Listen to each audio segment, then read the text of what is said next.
Hi, I'm Shy, your travel bestie, and today I'm here to tell you about the time that my dad and I went to Disney for a concert.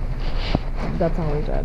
We spent 2 days in EPCOT, made the most of the band sets for the weekend, and we also rode Cosmic Rewind a half a dozen times. Here's what you need to know about me. I'm a travel advisor, or agent, whichever term you prefer, who has been in the industry officially for 4 years, but I've owned my own agency for almost 2, and I've been unofficially planning trips for friends and family for over a decade. I'm a huge Disney girl, and while my dad pretends that he isn't, he is in fact a Disney dad. But think more of the EPCOT, Hollywood Studios, no plan, just vibe, super chill kind of Disney dad, and that's me. My dad's favorite band is Blue October, and this was the 3rd time that we've seen them together, and the 2nd time that we've seen them together at EPCOT. So if you're new to Disney or concerts at Disney, here's the scoop. Twice a year, Disney hosts multiple bands and musical artists during festivals. So the one festival is EPCOT International Food and Wine Festival that has the Eat to Beat concert series. The second one is the EPCOT International Flower and Garden Festival, aka the best EPCOT festival in my humble opinion, and that has the Garden Rocks concert series. So the first time that we saw Blue October during a concert or during a festival was during the Food and Wine Festival in 2019.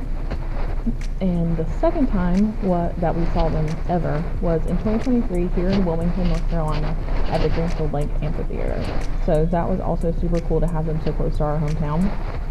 The third time was, you guessed it, this past March 2025 at the Flower and Garden Festival. So how does one attend a concert at EPCOT, you ask? Well, the good news is technically the concert is free, but nothing at Disney is really free.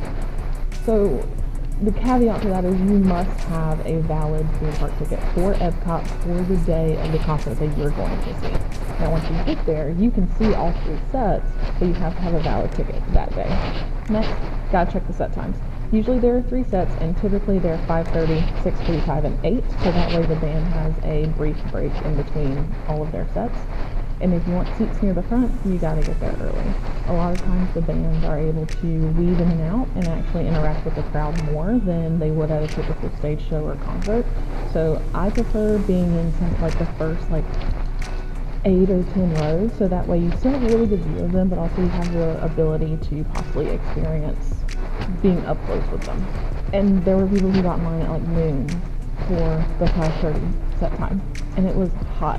I mean, it was March, so it wasn't too bad, but it was already 80 degrees, and the America Pavilion in EPCOT is in the sun. There's no shade. So those people were roasted and toasted by the end of the day.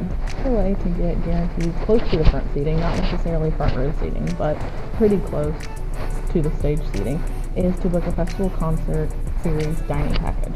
So there's a set number of restaurants that are part of this dining package, and they do change based on the festival and the season, and also they're subject to availability during the day too. So once you get there, definitely check your My Disney Experience app to see what options are available for the day that you're going to be there for the concert that you want to see, and what your dining package options are. One thing that was fairly new with the festival concert series dining packages is that instead of it just being table service sit-down meals, now there are a select few, and I mean few, quick service restaurants that are part of that now. So including the Regal Eagle Steakhouse in the America Pavilion across from America Gardens Theater. Pop in, grab your food, and then go right back across the street to watch the concert or catch the set. Due to this dining package, that is how I ended up singing a bar with Blue October's lead singer, Justin Furstenfield, which was really cool. I still can't actually comprehend that happened, because I was just there to hang out with my dad, and I like their music, but it was super cool. So how did we get there? How did I end up singing or part of the song? Part of the verse of the song with Blue October's lead singer. So my dad and I had gone to all 3 sets on that Friday. So it was March 14th and 15th is when they were playing, I think. We've done all 3 sets that Friday, and then we attempted to drink around the world Saturday morning, and that went as well as you can expect a 29 and 58-year-old to go. But around lunchtime we decided it was time for us to head back to our room at Old Key West. We needed to get something to eat, we really needed some air conditioning, we needed water, and we needed a nap. So we missed the first set. And we were like, well, we really want to go and at least see the very last set. That way we see them one last time before they go. And we made reservations or we went on the app to check the time for Regal Eagle to see if they were part of the dining package, which they were. So we got ready, headed out there, and we wandered around until it was time to go eat.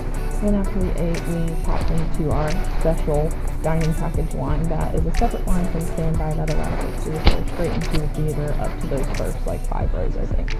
We were so close in the 4th row. I swear we made eye contact with every single member of the band, which was already super cool. But then towards the end of the set, we were getting close to the start of the play, Shut Up, I Want You to Love Me Back, which was really cool and super fun, and everybody was vibing out and dancing and scream singing. We were ready because I had a feeling that something cool was going to happen, but I didn't know what level of cool was about to happen, but I wanted to get it on camera.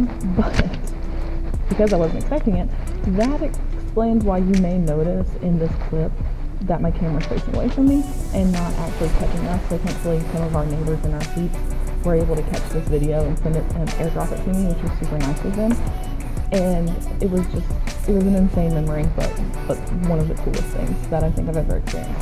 These trips with my dad mean a lot to me because we're able to experience Disney through his eyes rather than mine. And like I said, he's a Disney dad, but he likes taking things slow and really chill and relax and just going with the flow and kind of trying to remove the hustle and bustle of Disney, which I also like to do, but I also like to do stuff. So I still have a mental list. He doesn't want a list. So these trips mean a lot to me and my dad, but whenever we're able to experience some extra Disney magic, it makes it even more memorable and it makes it more special to be able to have these experiences, and it's really cool. One thing that did happen towards the end too, after all of this, Justin, the lead singer for Blue October, did spill the beans that Disney has asked him back for at least 2 more festivals. He just didn't specify which ones. So I'll definitely be keeping an eye out to see when they'll be back, and then we'll be able to do it all again. That's all for now. See you next time. Oh wow, look at that huge orange bird.